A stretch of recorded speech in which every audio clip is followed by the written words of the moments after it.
কুয়েতে নির্ধারিত সময়ের মধ্যে বায়োমেট্রিক্স রেজিস্ট্রেশন সম্পন্ন না করলে প্রবাসীদের ভ্রমণে নিষেধাজ্ঞা জারি করেছে দেশটির সরকার। স্বরাষ্ট্র মন্ত্রণালয় জানায়, নির্ধারিত সময়ের মধ্যে বায়োমেট্রিক রেজিস্ট্রেশন সম্পন্ন না হলে কুয়েত থেকে নিজ দেশ বা অন্য কোনো দেশে ভ্রমণ করতে পারবেন না কোনো প্রবাসী।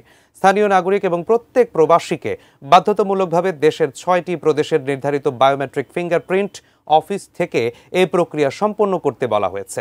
অন্যথায় প্রবাসীদের ক্ষেত্রে আকামা নবায়ন, ব্যাংকিং লেনদেন সহ সব ধরনের সরকারি সেবা বন্ধ থাকবে।